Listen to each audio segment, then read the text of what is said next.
sounding change. I need to drink off of that one. Sip of water. Okay. Yeah, some Remy Martin or something. How about that? Okay. That was a little bit too much. Okay. Yeah. Girl, we had to bring the woosah in the room. You in? Yes. Yes. That's how deep it is. Welcome back, guys, to Couture Uncovers the True Story with my special guest, QueenAfi, the founder of Domestic Violence Wears Mini Tags. Yes, mini. She will be sharing with us the different tags that domestic violence wears. So let's get started. My special guest, of course, her name is QueenAfi, and guess what? She has an organization, a non-profit organization, and it's called Domestic Violence with mini tags. And I will let her share the most important tags that it wears. So, Queen. Thank you, honey. Yes. Thank you all our Ivy Couture fans out there. Thank you for chiming in. So good to be here with you. Thank you. And I commend you for having this topic. It's not easy for everybody to talk about this topic. Exactly. But I commend you on your efforts to do so. Thank you so much. No problem. Definitely. When we talk about those many tags of domestic violence, you know, we start out with verbal because we talk to each other any kind of way. Right. You know, and America says this is free speech or freedom of speech. Right. You know, but it's not that way for the person that you're talking to. It can seem harmful. So then we fall into emotional abuse. So now your words are killing me. Like, Exactly. I can't think straight. I might be depressed all the time. I might be suicidal. You know, those are two of the tags. It's 5 tags altogether. Those are 2. I'll start with those 2. Okay. And then as you're moving forward, we can squeeze in maybe another tag. But those are the 2 that is very prevalent. And those 2 also answer the question for people who may say, well, what is the warning signs? Right. Or what is one of the first ways that you know that it could be domestic violence? It starts out a lot of times verbal. Okay? Because, you know, my story is I was a victim as well as an abuser. Right. So when I was the victim, how did my abuser get me? Through conversation, luring me in through conversation, and then picking out my low points and playing on it. Picking out my weaknesses and playing on those. To the point that he actually was able to control those. Right? And then as an abuser, you know, my best friend got shot 5 times. I was mad. I said, nobody's never going to do this to me. Right. And so I became the one who said, if a dude put his hands on me, he's going to die. Right? But I got better at controlling my victims without physically abusing them. Which puts us back to what? Verbal and emotional abuse. Wow. That's deep. That's deep, man. For real. Like, you didn't have to use nothing. You didn't have to use anything after a while. It was all through mouth. It was all in here. I could determine whether my victim would be happy or sad today. I make those decisions. Wow. Whether you're going to be happy today. And 9 times out of 10, if I want you to be happy, then it's because I want something. So now I'm oozing into the financial abuse tag. So if my victim is happy, I can get a phone, I can get shoes, I can get new underwear, I can get new bras. Okay? So now I'm financially abusing you today. Because you want some. Because I want something. So if I want something, then you're going to be happy. You know, it's really, really tricky for victims that's in an abusive relationship. They, at some point, they just don't know what to believe. At some point, they just don't know what to believe. Is the person really doing this to me? Am I not in a relationship? Why are they doing this to me? Is he sorry? Is she sorry? You know, you just don't know what to believe. That's your emotional. That's your emotional battling with that. Your brain is battling with this thing. Your heart is battling with it. So, and that's why we can't tell victims just leave, just leave, just leave. Like, Right. because they still have the verbal and emotional connection. Yep. You see what I mean? That's harder to break than physical abuse. Yeah. That's how deep it is. It's real deep. It's deep. It's very deep. It's deep. I know my boundaries when it comes to the conversation. Believe me. I know my boundaries when I'm dealing with victims and abusers. I know my boundaries. There's just certain lines that you don't cross in that situation. You don't cross them because you could end up, you put the victim at risk. You see what I'm saying? The victim becomes at risk. Or let's say she do leave or he does leave. 9 times out of 10 they're going to come back. Yeah. Which again puts them at risk. Exactly. So it's just certain boundaries that you don't cross with that conversation when you're dealing with victims and abusers.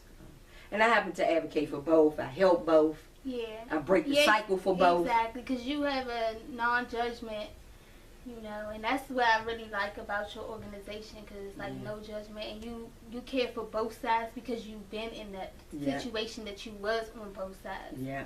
So it makes me feel comfortable sharing how I feel, how I feel that day, or you know what I went through and stuff like that, because there's no judgment. And then you built this strong sister circle group there, like when somebody say something, we all about to pop off. Girl, we be in group out to go over. We be ready to fight somebody. Who you playing with? Exactly, and then you come in and like, alright y'all, calm down. Let me help y'all understand or break it down. You know what I'm saying? Let's go to the brain. You go to the brain. Let's go to education. And I was like, alright, she just checked me. Because you do that. Because like, we be ready to pop off. That's good. That's how sisters are. We have that. We have that in us by nature. Exactly. You know, by nature we have some sister girls out there listening. Yes, by nature, honey, we Yes. just pop off. That's what we do. Okay. Yes. But popping off all the time is not good. Because we not thinking. You're clearly. not thinking clearly at all. And you showed us that in our sister circle group in our messages recently. How we was ready to go off. You was like, hold on, bring it back. And you took us back, and we all of us like, dang, we didn't even think like that. Yeah. Oh shoot, like we feeling bad, you know. You brought us back. Child and the sister would have got her butt kicked. Okay. And y'all wasn't even, girl, high five on that one. We wasn't even thinking. Y'all wasn't even thinking. We was too busy like hot. We was mad. Like You just saw an issue there. Exactly. The pain. Yeah.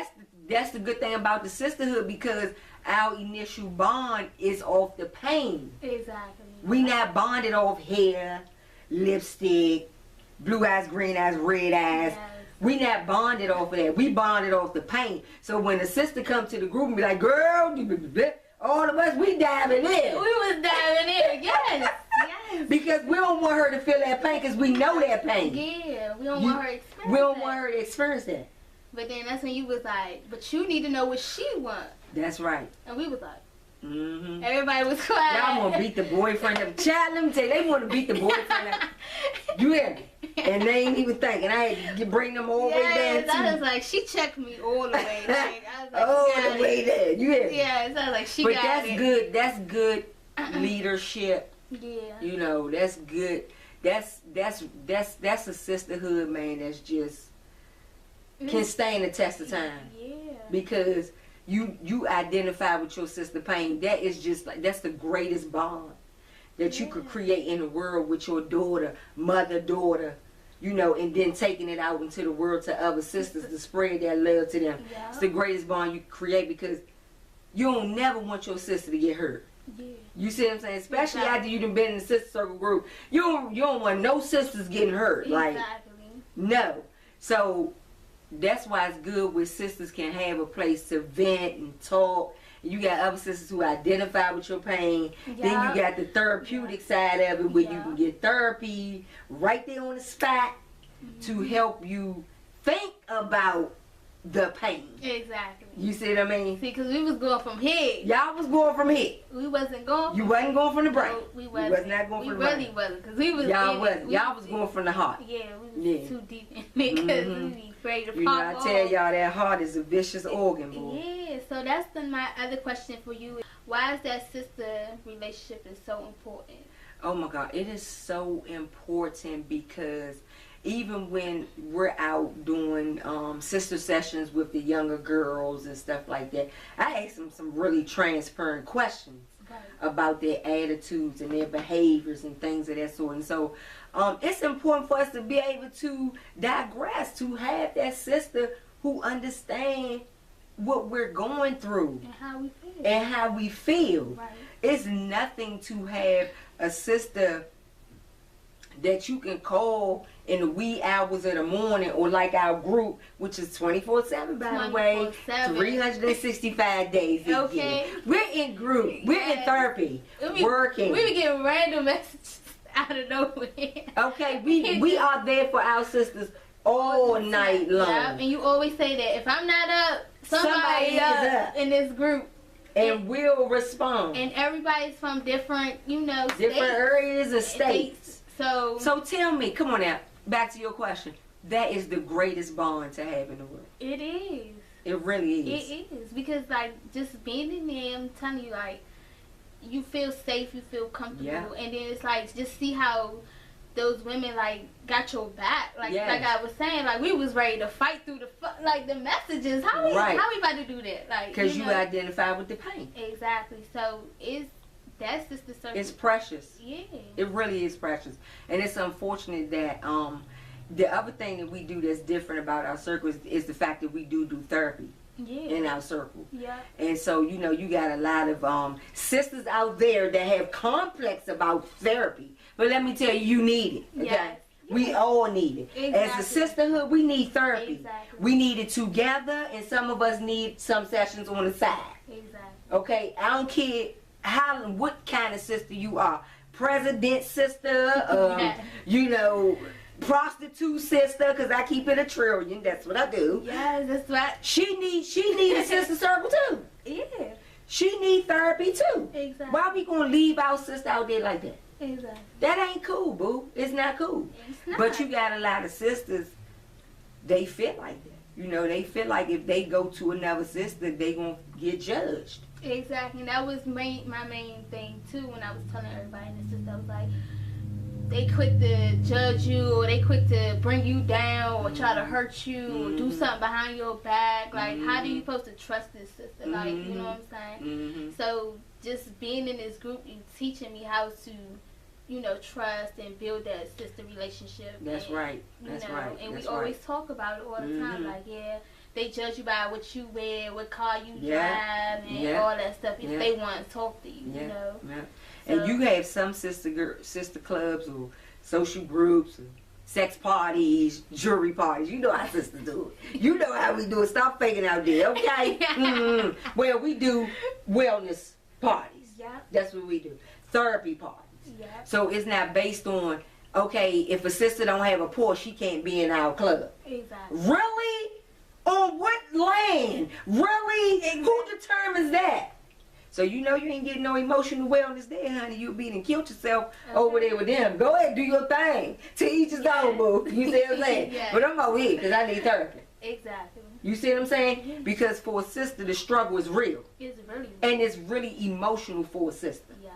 You cannot fight no emotional battles on your own. As a sister, you cannot fight those battles on your own. And your mother may not understand. Exactly. Or she forgot her story. Oh, excuse me, your mother. Did I say that your mother forgot her story? Yeah. Oh, Lord. And that's what I shared with one of the girls last night. We had, Excuse me, did I say your mother ain't told you nothing about her story? Oh. Yeah. And that's what I shared with one of the young ladies last night. I was like, you need to talk to your mama here and ask her. That's right. What she experienced. And I said, that's called the dinner table. You need to have a dinner table conversation with your parents. They're going right.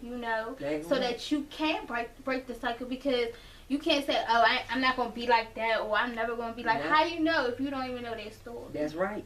Very good. Very good question. Oh, you've been paying attention. Oh, yeah. Girl, you've been paying.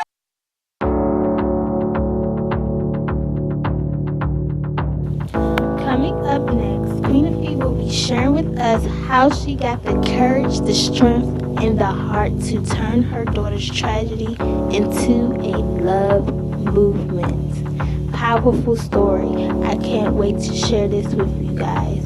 And let's continue to smile for Smiley. See you guys soon.